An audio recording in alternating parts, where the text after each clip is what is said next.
Bismillahirrahmanirrahim. My name is Dr. Fakariya. You are watching our YouTube channel Medicos Fever. Here we will discuss about the histology of the nervous tissue. First of all, we will discuss about the nervous tissues. Nervous tissue mainly consists of two parts. Number one is the nerve cells and number second is the spotting cells.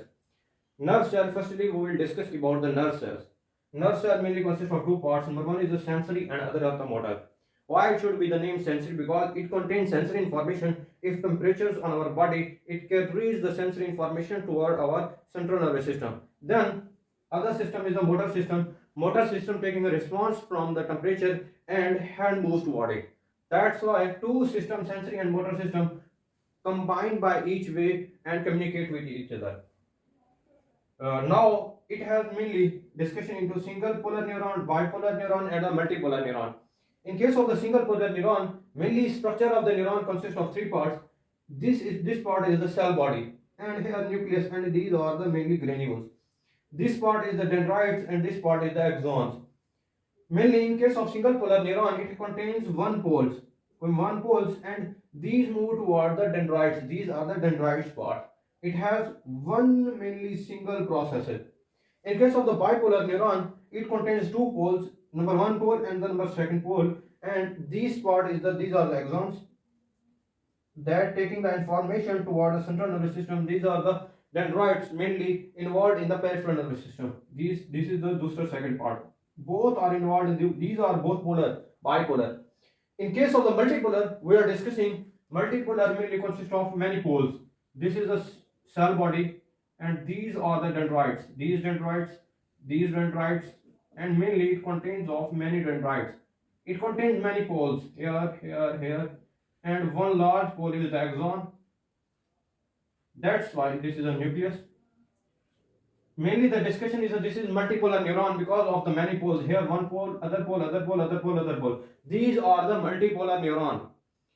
And here we will discuss about the nerve cells. Now we are discussing about the histology of the spotting cells or anatomy of the spotting cells or the neuroglia. These are mainly the conducting neuron taking impulse and excited. These are conducted and mainly conducted and excitable. Others are the spotting, which are mainly spotting these cells or the neurons mainly consist of two parts. Spotting cells are the number one neuroglial proper and other are the ependymal cells. These are the ependymal cells. In case of the neuroglia proper, it consists of number one is the microglial cell. Why it should be the name? This is mainly here small its part and mainly small dendrites. Then its nucleus and mainly involved in the macrophages system.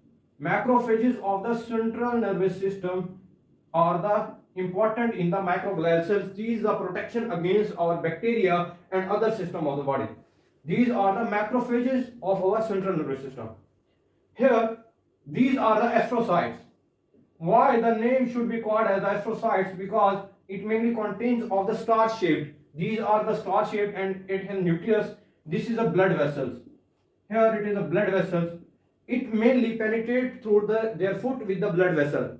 Involves mainly it has two types. Number one is the protoplasmic astrocytes. Number second is the fibrous astrocytes.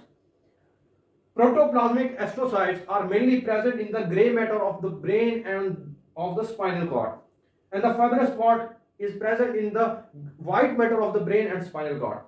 The most important MCQs about the protoplasmic processes and the fibrous processes.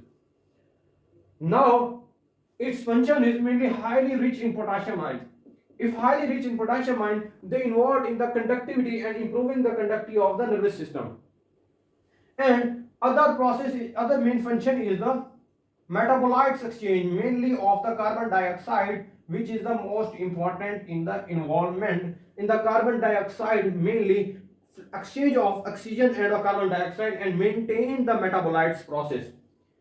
Number third is the oligodendrocytes. Mainly oligodendrocytes are present in the central nervous system. They mainly involved in the production of myelin sheath and involved in the conductivity process. Number four cells are the ependymal cells. Ependymal cells are mainly present in the lateral ventricle. In the brain, lateral ventricle, these are involved in the production of CSF, cerebrospinal fluids. These are mainly involved in the production of CSF. What are the difference between oligodendrocytes and that of the Schwann cells? Why the name Schwann cells? Both also production of the myelin sheath, but in case of the oligodendrocyte, they are present in the central nervous system. In case of the Schwann cell, they are present in the peripheral nervous system. The most important MCQs, oligodendrocytes are present in the central nervous system and Schwann cells are present in the peripheral nervous system.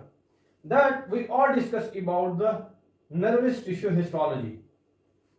Nerve cells and their supporting cells, here we discussed about the sensory, motor, single polar, bipolar, then the multipolar.